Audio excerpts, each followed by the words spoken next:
Good day to all of you runners out there. I'm sure you're well into your training for the upcoming autumn races, so good luck to all of you.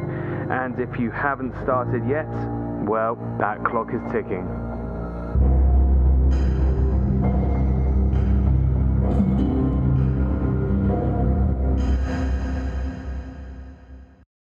Alrighty guys, here's our first recap of the training series. Last week was a fantastic start to Valencia training. We completed 3 runs at an easy pace to ensure we don't cause any big issues to the shin splints injury. There was a slight wobble to the end of that 8-kilometer run with the shin starting to groan. How are we faring this week? Time to find out.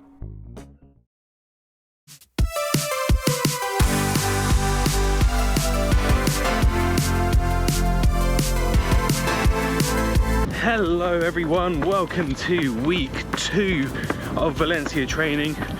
We survived week 1. Right, for this week we have 3 runs once again.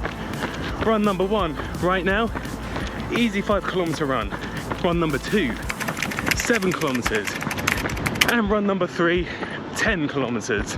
We're upping the distance with every week that passes.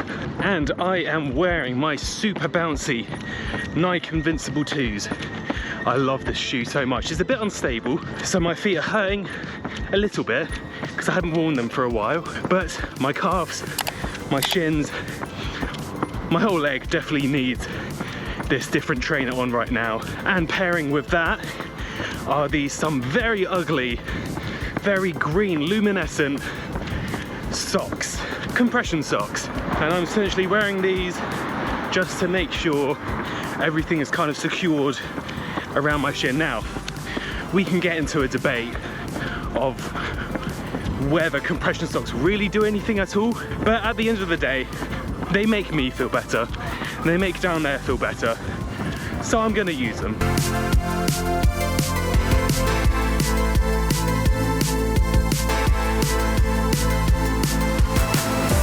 Now, because I'm able to run, clearly I'm feeling better. Because if you watch the end of last week's episode, the last half kilometer of that 8k run I did was a bit iffy, but I took 2 days rest and I'm feeling great again. So I'm going to chalk that up to my legs not used to that distance. Tell you what, the weather this week is back in the mid-20s. I mean, I'm always thankful for warm weather, but it's mid-September. I was kind of ready for autumn last week when it was a bit cooler, and now it's shot up 10 degrees. It's definitely a lot more difficult running in hotter weather, so I'm not entirely sure how happy I am that this is happening. Oh, but we gotta get through it, come rain or shine.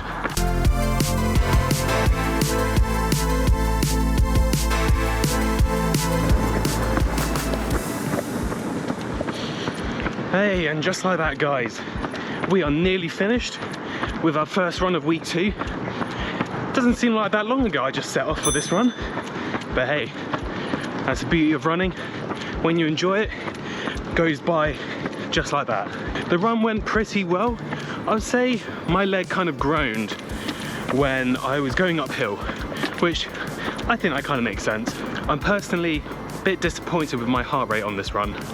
It was a bit too high, and that might have just been because I was going a bit too fast whilst talking, so not going my true conversational pace. But hey, we learn. I know that I still need to ease it up a bit more at the moment. Now, before I sign off on this 4th run of the training program, just want to quickly mention I've just made an Instagram account for my running journey. I thought, might as well bite the bullet, join Instagram. It was bound to happen sooner or later. But other than that guys, let's roll on the 2nd run of the week. Woo! Tell me something, it might just take the pain away. Hello everyone, welcome to run number 2 of week 2 of Valencia marathon training. And you've probably guessed, I'm running with my run club tonight, and I'm going to be completing an easy 7-kilometer run. Now I say 7 kilometers, I might actually shorten that distance mainly because the shin is starting to groan a bit after the first run this week, and I don't want to take it too far, but we shall see how it goes today. At least we get to run in the glorious sunshine. Right, question for this week. What I want to know is, what do you do when you get a stitch running? For me, I've always thought stitches were caused by lack of hydration or lack of electrolytes. So that's what I usually reach for whenever I start feeling a stitch. But recently I heard of the term diaphragmatic breathing, which is to do with breathing through your diaphragm, essentially belly breathing instead of chest breathing. And I had never even heard of the term before, but apparently it helps with stitches. Has anyone tried it before? I would love to know what your experiences with that technique is. Anyway guys, I'm going to end it here. You'll see the update of whatever distance I end up doing today. And this week is actually going to end right now because I am running in the Vitality 10K race on Sunday, which is very exciting. I completely forgot that I was running it up until last week. And as always, we are going to do a showcase video on that race, which you will see probably on the Monday or Tuesday. Anyway guys, I shall see you on the next run.